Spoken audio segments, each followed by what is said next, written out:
right, what is up? What is up, takers, and welcome back to Tice Take Today Live. It's Thursday. You guys already know how we do, so we are about to get started. I'm gonna tilt my camera because I'm playing producer and host and all of the things. So we're gonna make sure that I actually look a little presentable.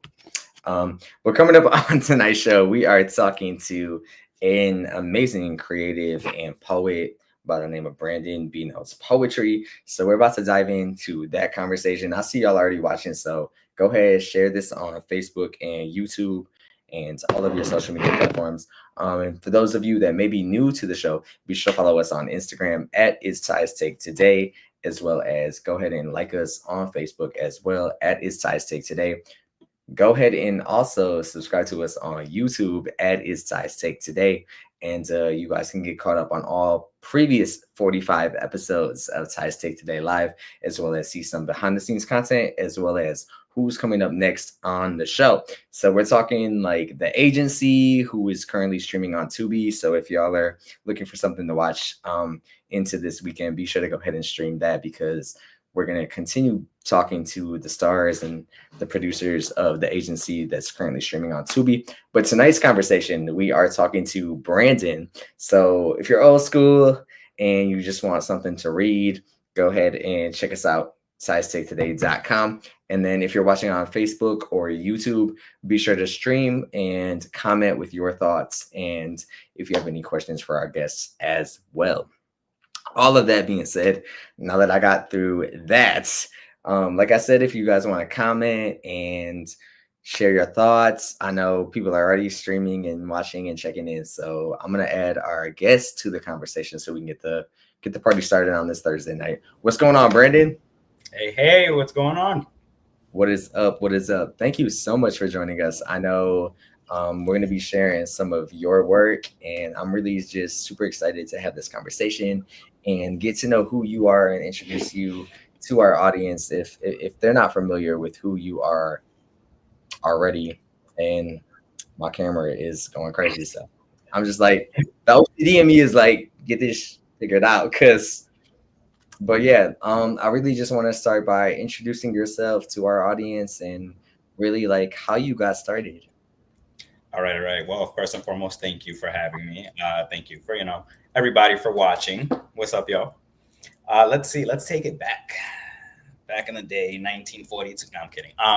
Let's see. All right. First and foremost, I am B. Common misconception, and don't feel bad because everybody does it. I literally just go by B. B Notes was the name of my first book, and then the sequel of the book, and then finding an Instagram was hard, like an Instagram name, because I'm like, it would just be what you put. So I was like, all right, I'll just like use that after my book title, and then everybody just took that as my name for like everything. So don't feel bad, but it is just B. The B could be for many things, but at some point we're going to get there too. So I actually started writing, I want to say 17, 18. At that time, I was just like a wreck mentally in life, I guess. That was kind of when I first started experiencing like depression. I had just gotten diagnosed with type 1 diabetes. I was struggling with sexuality. I was in an abusive relationship, and it's like super. My father ended up taking me to an open mic, and I loved it.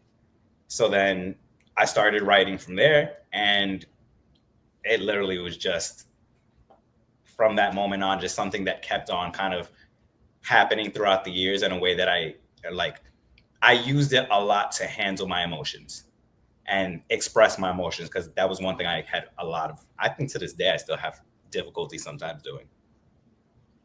Absolutely. So like take us way back, like your early moments, your early memories, like from Brooklyn, right? Yes, sir. Brooklyn born and raised. What about like being from Brooklyn, and what about like that environment helped shape you to who you are and the creative that you are today? Oh, that's a loaded question, because Brooklyn is so much for me. Brooklyn is my birthplace. Brooklyn is growth. Brooklyn is trauma. I've got several poems just about Brooklyn in and of itself, but it shaped me first and foremost as a survivor. Honestly, like I was born and raised in Park Slope, which is honestly a really good neighborhood. Did I get myself into some shit while living there? Yes, absolutely. But I moved out at a young age. I moved out at 18. And from then on, I was like in East New York, Brooklyn, where I was like scrapping in the streets and navigating life as a young adult. But there was no adult in the equation, honestly. So then using that kind of just ended up being told through story within my poetry in different ways. And like either through ways that it has shaped me personally or direct experiences or things that have happened within the city itself. Absolutely. And for you, like along the course of this journey and up till to like today, how would you say like New York overall has influenced your perspective on life, creativity, resilience? Like, give us the deets. So first and foremost, I say I will always love New York, but I will never go back. I am living in Orlando now, and yes, I know everybody has their opinions on Florida, and trust me, I do too. But New York's just not for me anymore. There's a reason why I left in the first place, but there is no place like it. Every time I go back now, especially that I've left, it is 75% of the time for performances and for shows. And every time I get down there, it's a different kind of inspiration that I get. There are so many beautiful creatives in New York City, and especially in a lot of the venues I go to in Brooklyn. Um, and I've met a lot of people. I've uh, I've worked with a lot of different people. I've been able to grow creatively, and then kind of also just my own platform and things that I was doing just from networking and meeting people out there. I've met a lot of great people in the other cities that I've performed in and I've lived in, but it's like Wizard of Oz, there's no place like home. Absolutely. And for you, like, what brought you to Florida? Like, what was that transition like? What is, for those that may not be familiar, what is like the differences between like Brooklyn and Florida? Okay, so let's see. What first brought me to Florida, I was like, I already know I'm going to hell. How do I practice? Nah, I'm kidding. I'm kidding. I was working at IT, and I got assigned to a job in Jacksonville. So I started living there, and that was actually terrible. It's like nothing but racists and alligators, I always say. But that's what brought me here initially. And I bounced from Jacksonville to Austin, then from Austin to Fort Lauderdale, then from Fort Lauderdale to Orlando. I've kind of been like a nomad since I left New York, trying to find the right fit for me. So, like I said, I love Brooklyn, but I can't go back to Brooklyn. So I'm always looking at the key differences. And there's just a lot less culture. There's a lot less arts, that for sure I can say. It's like you walk down the street in Brooklyn and it doesn't matter how bougie the neighborhood is. At some point, you're going to see some beautiful street art. You're going to see a nice sculpture. You're going to see something that inspires you, even if it's just like the scenery. And I feel like you don't really get that as much anywhere else, especially out here. For sure. And then, so for you, how does being Puerto Rican and Dominican and your cultural identity, and also being from Brooklyn, influence your voice as a poet? Like, I know we're gonna share one of your pieces in some content, but what does that look like, and how does that shape who you are as the creative that you are? Um, it's funny that you say that because at first, when I very first started writing, I really did lean in so much on mental health and sharing my story and things like that because that was how I was dealing with things.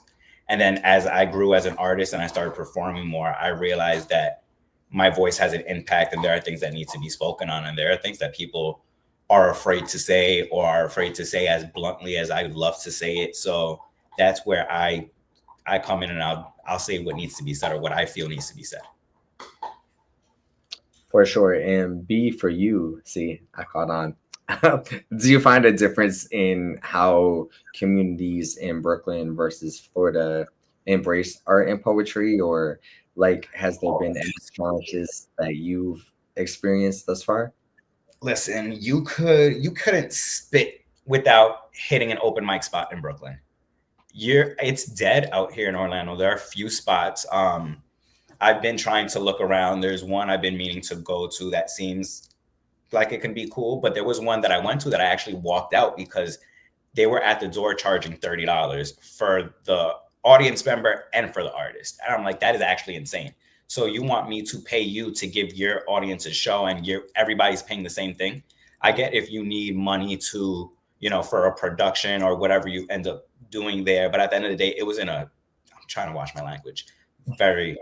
So I caught myself. But at the end of the day, it's a coffee shop. You're not going to sit here and charge $30 for the artist and for the audience. I think even for the audience member, that's insane. So it's like, I feel like the people that do it out here do it for the money. It's not really for the love of art. Whereas all the different curators out in New York, and especially like I say in Brooklyn, we're gonna focus on home. There's just so many spaces held by people that are actually in it. They're not just trying to make a quick buck. They're trying to give their friends a platform. They're trying to open platforms, like give like a platform to new artists. They're artists themselves. They understand what it's like. You don't get that out here. Absolutely. So would you say that moving away from home and moving away from Brooklyn, has that given you like a new sense of perspective or identity on like when it comes to home, your identity, and just like the overall belonging? Whew. Hitting the questions. Yes, absolutely. First and foremost, as an artist, what I will say is before I left New York, I performed at a lot of spaces. I did 2 off-Broadway shows at the Triad Theater. I had a bunch of features.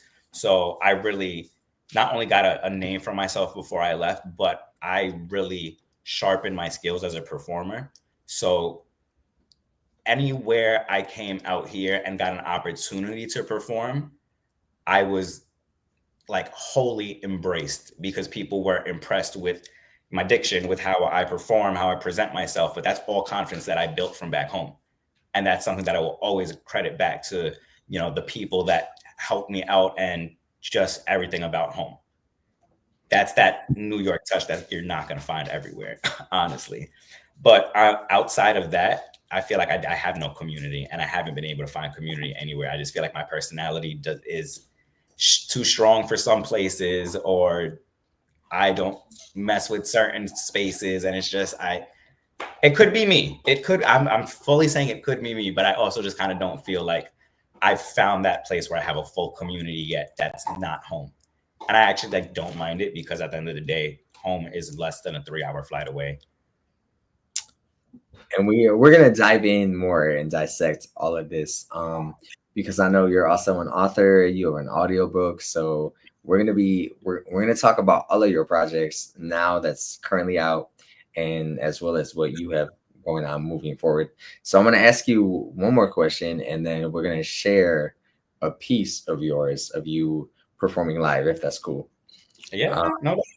But before we do that, for you, like when it comes to mental health, and how do you balance staying connected to your Brooklyn roots while also, like, in a sense, creating a new chapter in Florida?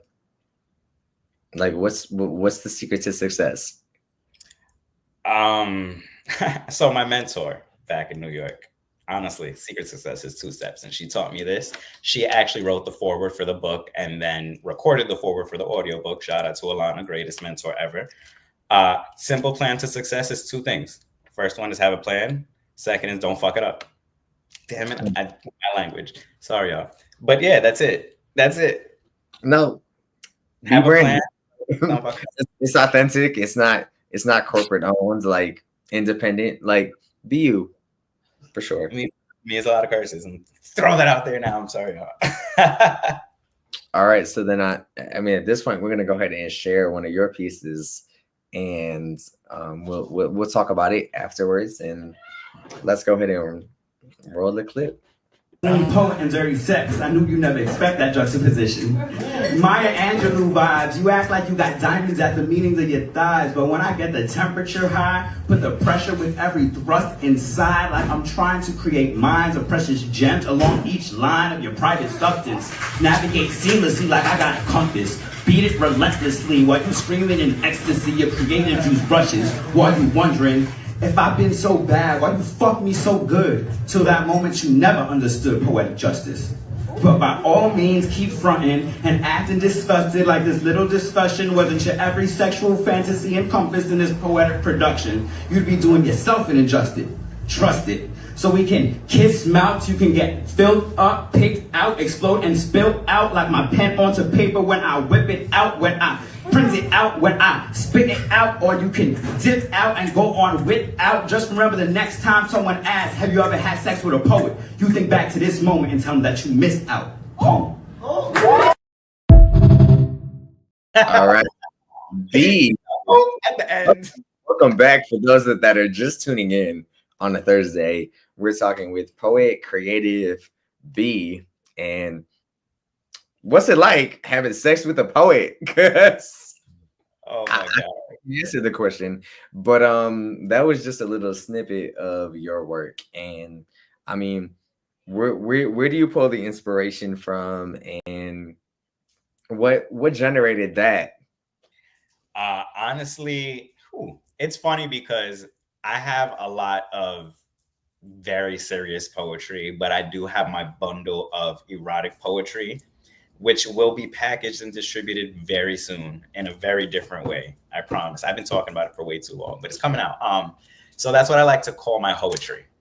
And for that poem, honestly, it was my first feature performance in like 2019, and when it was like it had been a really long time. So I was like, I want to write new shit for this night, and I want to switch it up. Like I don't want to do my regular thing. So I'm like, what could I do? And it ended up being this, and found it surprisingly easy to write about. And like, listen, and I did notice that trauma and sex are probably the easiest things for me to write about. Tales of a hoe. Giving Jasmine. Cue the Jasmine Sullivan. So you've been, obviously very open about mental health. And for you, when did you first realize that you needed to prioritize your mental health and your healing journey? Because I feel like there's so many people out here, myself included, that are like just getting by or trying to live life and working these dead-end jobs, 9 to 5 or what have you, but like really focusing on your mental health. And for you, what does that journey look like? Well, I'm going to be 100% raw and honest. And because if you read the book or you listen to the audio book, you'll hear the metaphors, the similes, whatever, but it's never directly said because it's all in poetry form. But it's like, I was crashing out for a long fucking time, and it was bad. I had moments of self-harm. I had moments of projecting anger onto other people. I just had a lot going on. And it honestly took my last relationship that I was just so in love. I'm like, I don't want to fuck this up, and I'm fucking this up. So let me figure out what the hell is wrong with me. And it actually ended up being something that lasted way beyond the relationship. And though it started out being for him, it ended up being for me because I learned so much about myself. I got diagnosed with borderline personality disorder, and I got on medication. I finally got diagnosed with ADHD. I got a lot of acronyms, y'all. There's just so much going on here. So it's really just helped me get my shit in check, get properly medicated, because like I'm not a big advocate of medication. Like I hate taking Tylenol, but there are certain things, if you need it, you need it. If it's going to balance things out, it's going to help you be your best you. But that's, my opinion, not on nobody else. But yeah, so it's helped me get myself on track, and honestly really helped me at the end of the day even be able to better write and be able to express myself and be able to even just package and deliver things in book form or audiobook form, because honestly, the way that like my ADHD works and my life, I procrastinate so much, it never would have been done. Absolutely. And for you, were like there any like defining moments or like the darkest moments where you were like, I have to work through this? And obviously poetry probably played a huge role in navigating those things and those experiences. Or was there like any moment in particular?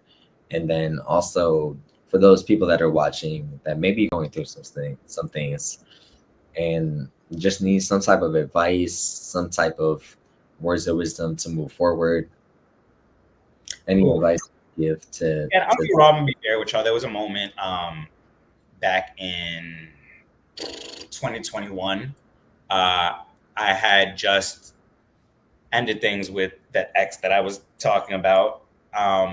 My dog died, and one of my best friends was in hospice, dying of cancer. And I had come back to New York, and I crashed out bad. I stopped taking my meds. I started drinking heavy. I ended up fighting in the streets like the old hood rat that I was. And I'm like, no, this is like, what are you doing? What the hell are you doing? I got back to Florida, consulted with my therapist, got together, and I actually wrote what's one of my favorite pieces that's was added to the audiobook. It ended up being added to like a play back on Open Austin. It's called Rambling.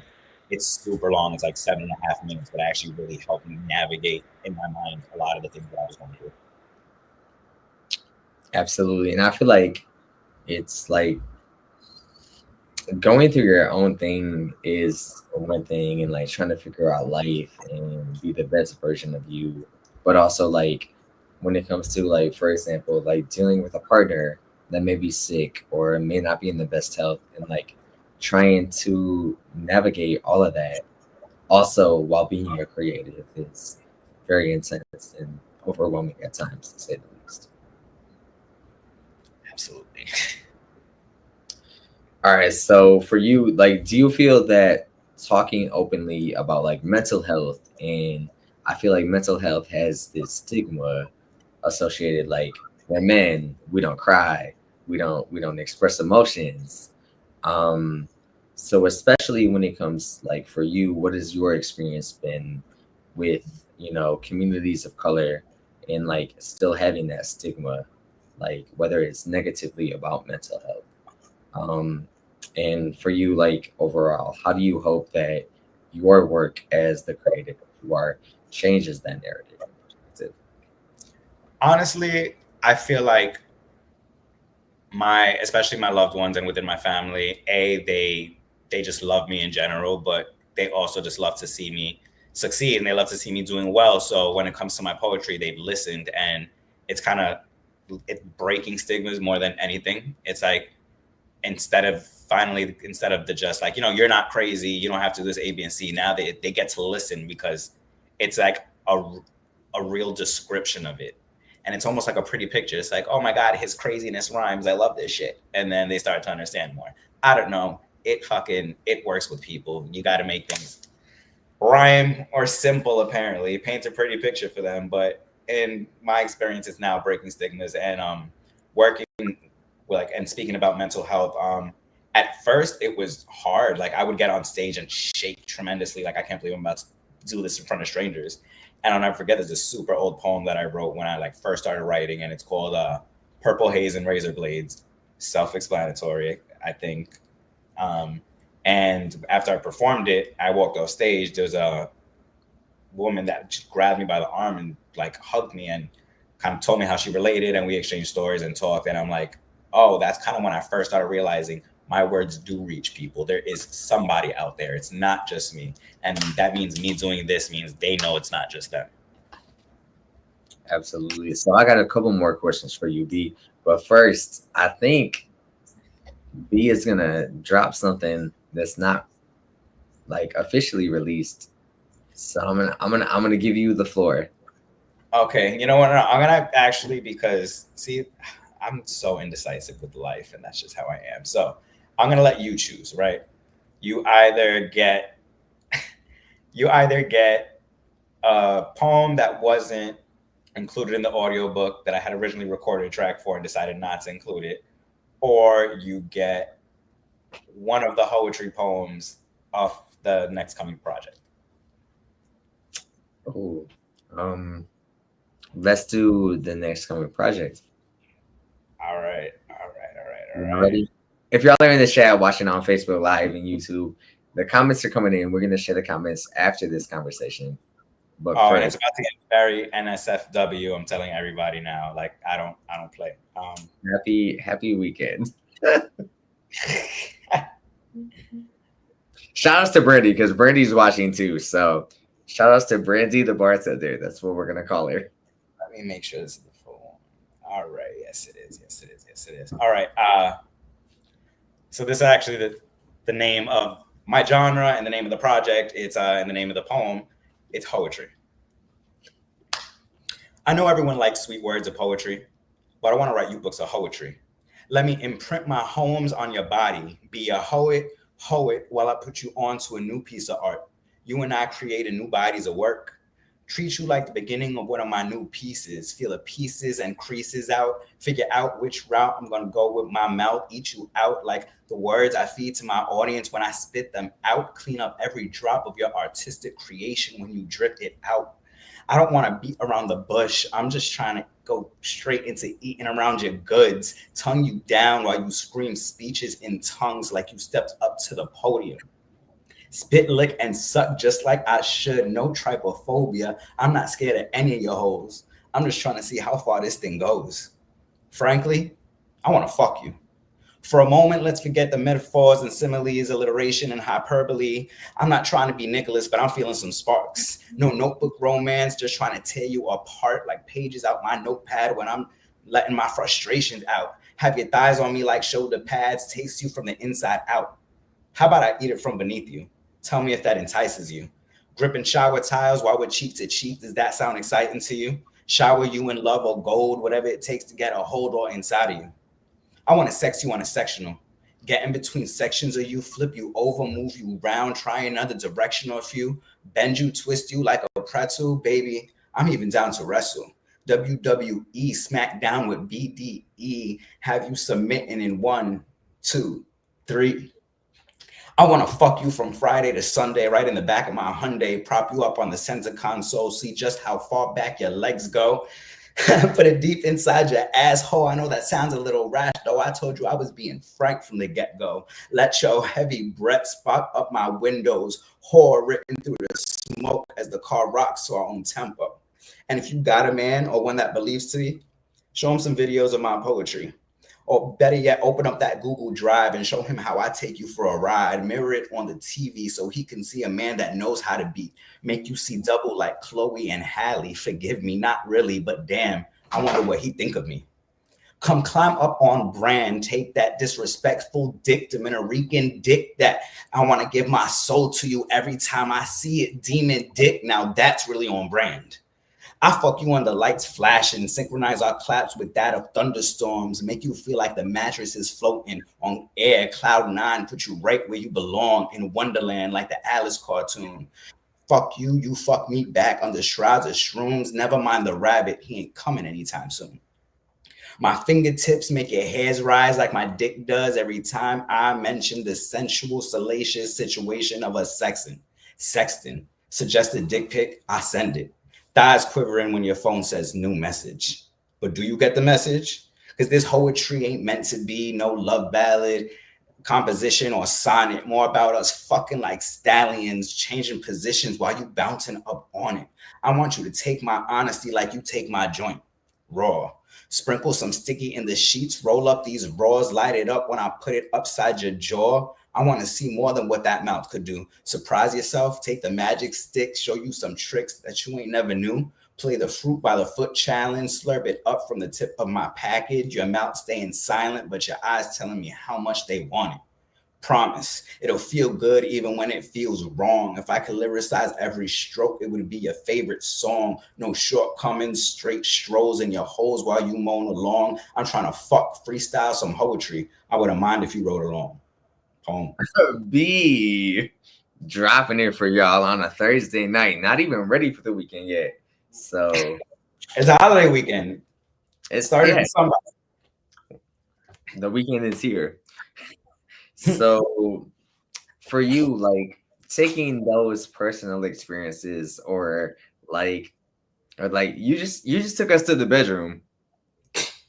I don't know whose bedroom, but like how do you like keep that like steady playing field when it comes to taking personal experiences or like dating and relationships or even friendships and like making sure that you share your feelings in those stories, but also like keeping it cute, but not keeping it cute because we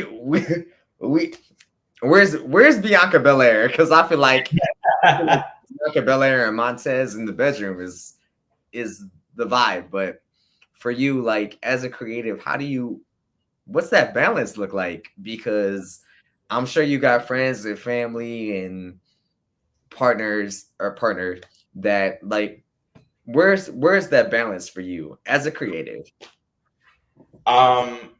I mean, for that, there is no balance. I don't give a fuck. I mean, you said keep it a buck. I'm gonna keep it a buck. I don't give a fuck what anybody thinks. And at this point, anybody that I love, anybody that I'm dating, anybody in my family, any and everybody knows, I don't give a fuck. And I'm gonna say what I'm gonna say. If you like it, you like it. If you don't, it's not for you, and that's fine too. Move along. You don't have to listen. Nobody's forcing you to be here.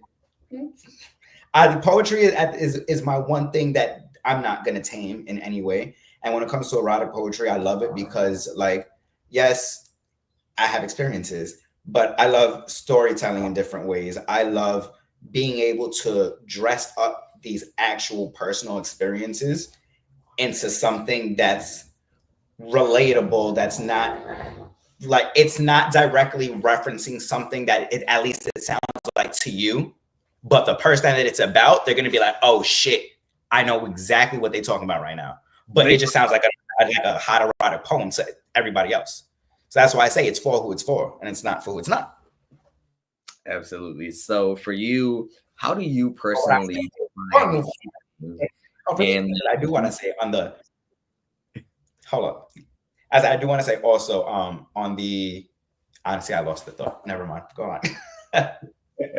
So for you, how do you feel like personally, like how do you as B define healing, but also, you know, in the same perspective, like, is it a destination? Is it like a lifelong process? What is like, let's talk healing, because I feel like a lot of people are like, you know, we're like heading into fall and we're close enough to a new year, but like, what is like define healing? And really for people out there that are watching and then they're like, damn, I just heard his poetry and he's the shit, but like they're going through their, like everybody is going through their own like challenges and obstacles, and like what does that look like for you? What does the healing process look like for B? The healing process has always been a long road, and it's still going to be a long road. I will never say I'm healed. I always say I'm healing. I'm still healing from everything, as is, I believe, everybody's is. And as important as my experience has been in, you know, eventually finding therapy and using poetry as an outlet and doing A, B, and C, I do also recognize wholly that everybody's journey is different. And there have been times in my past where I've been like, you know what, I've done this, so you can too. And I kind of try to force my way of doing it onto others. And everybody's journey is different. No, not everybody likes medication. Not everybody likes a therapist. I just think that everybody, especially people who are dealing with something, all I say is don't keep it in. If you don't want to speak to a therapist, speak to a friend, speak to a trusted and respected friend. Like, don't go to that like dumbass crackhead across the street that's going to tell you all the horrible things. Or you're like ratchet ass homegirl that has like 7 exes. Whatever, you get my point. Everybody's journey is different. Just get on the journey. It doesn't matter how long you think it's going to take to get there. It's not an overnight process. Just start the journey in your way. Journal, poetry, songwrite, sing. Shit, if you got to get into a car and just fucking throw on a sad playlist and cry it out. Start somewhere is all I say. Like, come on. Listen, I got like 17 hour depression playlist for when I need to get into my bag. Don't play with me. What's your sign? Capricorn. Cancer. All right, emotion. Right. Exactly. So for you, what is one, I said it in the radio voice, y'all. I was trying to read my questions. For you, what is one poem that you've written that overall captures your healing journey best? Success Story. Hands down, that is, I oddly also wrote that poem at like 18, 19, and I'm just like, it's what I call my signature piece. I don't even know where my tattoo is. I think it's there. Or there, one of them. I don't fucking know. Wow. I need to get life. But yeah, it's success written. It's hardly like you can't really read it much, but it's honestly not for anybody. It's for me. It's success written in blood, because the first line of the poem is, I write my success story in blood because I would never know pleasure if it weren't for pain. Like, I even have the poem printed on a canvas over there in that other room. Like, that is my signature piece that captures exactly what healing is. Brennan, I'm about to ask you, can we get a little, like, can we drop that? Oh, absolutely. Let's go. Where's Brandy at? Cause it's a little, I got my water. But Brandon's got us. Give us just. I write my success story in blood because I would never know pleasure if it weren't for pain. And all the accomplishments made, everything I've attained, every sunny day would mean nothing had I never seen rain. And they say when it rains, it pours, but at times it's felt like cyclones, and I'm already prone to depression on my own. But I fought tragedies in succession, turned those tragedies to triumph. Triumph accounts for success. I try to document the story, but mere ink can't express the trials, tribulations, and stress, times of distress, how I've addressed feelings I've repressed to lead to my reign. So I write my success story in blood because I would never know pleasure if it weren't for pain. Catch the rest in the audiobook, y'all. Link in bio. All right. And of course, we're going to make sure to post your links and where people can find you, buy the audiobook, and support you. But come on, audiobook. But like, looking ahead for you, how do you hope that your story and your inspiration helps others out there? Like, what's the legacy look like for B? I'm still trying to get used to calling you B, so I'm like, make sure I got it down, because that is so boy funny. does his research. But what is the day? I just always want to, first and foremost, I want to make sure I'm enjoying it, and I'm doing it from a place of enjoyment and fulfillment for myself. Because I recently got lost in a little funk, a nice brief funk, because I be getting myself together. I'll gather myself real quick, but I got myself in a little funk because I was worried about the wrong things and taking the fun out of my poetry. And I'm like, the fuck you doing? So that first and foremost. But when it comes to that, I just, even if it's one person that feels so connected to it that they could, like, it even relieve some tension from them, some stress, somebody to be like, I'm not alone, something that, as long as it can make somebody want to open up and have a conversation about whatever it is, that makes me happy. all right, okay, all right, B, I see you. So for you, like, looking ahead, because I got some fast questions, some this or that, some random rapid fire. We about to play this game. As long as you're ready. I'm ready. I think I'm ready, because at this point it's cherries and oranges. But I'm like, Brandy's watching, so you gotta eat Brandy is pouring the drink now. But I really look, it's the weekend. Here, baby. I'm sending one virtually all the way to Florida. But for you, like, what's next? Like, I mean, because we're already gonna speak it into advance, because people are in the chat, people are watching, people will see this after the fact. We're gonna bring B to Detroit. We're gonna do a whole poetry series. We're already speaking it to an existence. And I would love to hop out there. Find me some stages. I you call me your booking agent. I got you. But we will definitely make that happen, and we can plan some stuff. And we'll get to the comments, because people are commenting. So if you're watching on Facebook and YouTube, go ahead and share your take. Like, it's Ty's take today, but like, share your take in the comments. Facebook and YouTube, we're live streaming right now. The comments are coming in, so we're gonna get to the comments momentarily. But my only question for you, B, is, are you ready for these rapid fire questions? Because that's what we're about to do right now. Let's do it. I'm ready. All right. He said he was born ready. All right, B, first up, Brooklyn pizza or Florida seafood? Brooklyn pizza. All right. So what's B's like ideal pizza? Pineapples. Pineapples. Well, if somebody puts a fucking pineapple in there, we got beef. Like, I hate that shit. Nothing angered. Well, a lot of things anger me, but That's like top 10 list of things that I don't do it. Brooklyn pizza, that a plain, honestly, a square with pepperoni, popping. But All even right, a regular, look, pretty great. wait, Brandy, come back because you're live. So I know I don't want to be like. Brandy and B. Hey, Brandy, you looking good? I've been called B most of my life too. So B and B. B meets B. Now you And can't I forget. love poetry too. Oh, see? We're Brandy, see how this bringing works? you to Detroit. All right, let's do it. Cheers to that. Cheers.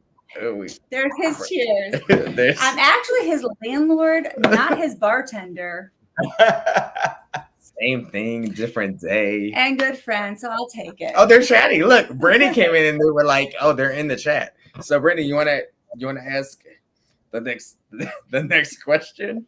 Okay. All right. So we'll just let Brandy Well, what brain take? carry on. Sure. If I know my. All right. I've written books too. Come on, let's go. You got to put me on. Yeah. My son, my daughter actually wrote a book about my son. So we're pretty kind of our jam. Now, what am I supposed to be reading? Get your shit together, Tyler. All right. So read the second one. Okay. Early mornings or late nights? Late nights. What about you? Anytime. I'll take both. You surprised me. All right. So Me? That surprises you? so He should. pen and notebook or phone notes app, because I use like a calendar, an app, a planner, all the things. Notes app, because my phone is always accessible, and especially when I'm writing poetry, if I need to write down an idea, that's the closest thing to me. All right. So Jay-Z or Biggie? Biggie. I like this one better. Beach vibes or city rooftop? Are we talking about like where we're? So sorry, city, but beach vibes is always going to do it for me. Listen, I lived in Florida for 15 years, so I get it. Mm-hmm. All right. So favorite comfort food right now? For whatever reason, a tuna melt. I don't know why. That or a tomato soup and grilled cheese. Very random. All right, I don't know. I'm tomato soup and grilled cheese. I've had that, like both of those like 2-3 times in the last week alone, and I'm like, I don't know why. Tyler's favorite food is whatever I cook in. Let me tell y'all, for those that are watching, I came home last night and was like, I'm gonna make some spaghetti protein pasta. I let that shit boil. Excuse my language for those that may want to pick your boy up on a corporate level. But I woke up an hour later and was like, my roommate was like, "Were you cooking?" I said, "Yeah, thank God it was like whatever, and not like the open flame." Thank God he 'Cause- didn't burn my house down. I mean, the whole house would have. His roommate is my daughter. Pasta? I didn't eat the pasta No, he cooked it and fell asleep and forgot all and about it. threw that stuff right away. But listen, don't worry, because you know what I did? Ooh, I ordered Taco Bell. oh, We love But I- Taco Bell. DoorDash, so I didn't have to worry about cooking. so I'm gonna put B on the spot. B, give us a little like, can we get a little freestyle, like tie stick today? Oh, Like just a little bit. That's a lot. Is that like, can I freestyle? I feel like Mm. I, This is so much pressure. We've got fans right here Mhm. in the chat. We're gonna get to the comments. We Just- can get to the comments. I can't do it. I'm too on the spot. Too on the spot.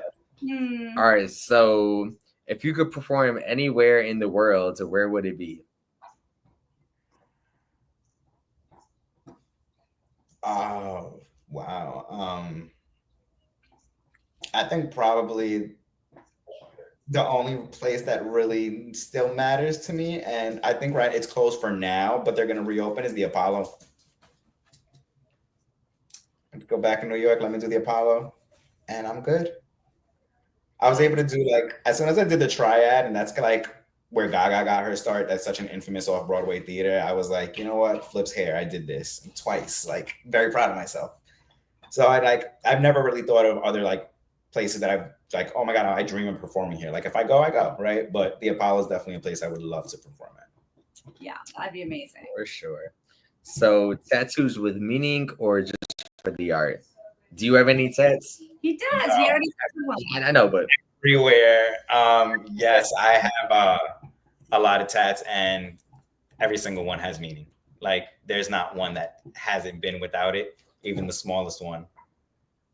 What's your smallest one? At this, this one right here is Infinite Love. I got with a friend and old roommate back in New York.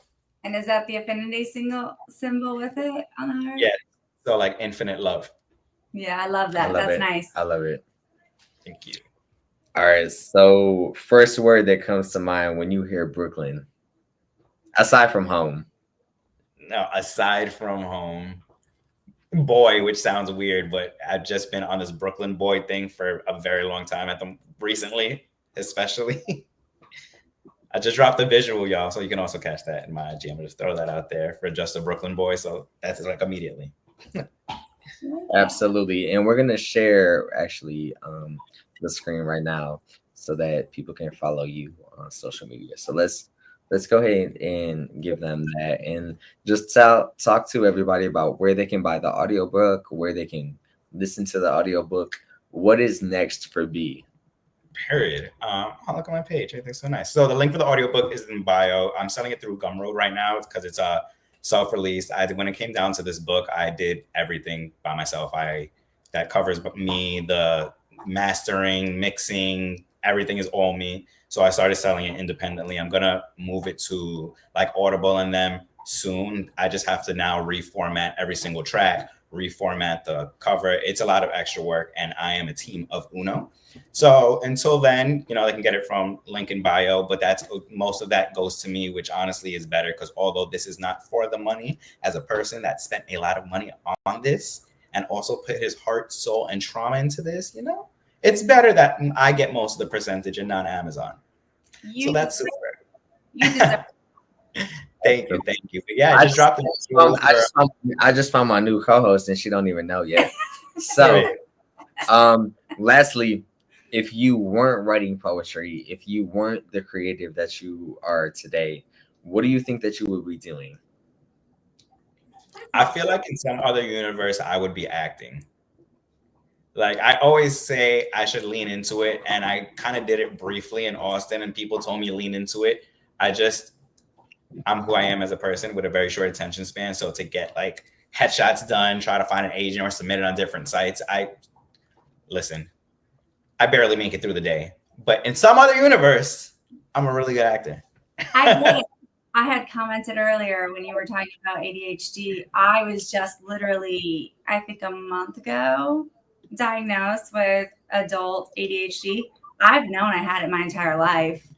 And, I'm taking meds now, which, Yes. I think I have a son who has, terminal illness. So he has to take medication to survive. But with that said, I also we very much minimize, some doctors want to put them on everything. And I was like, man, one step at a time. Let's just take this one step at a time.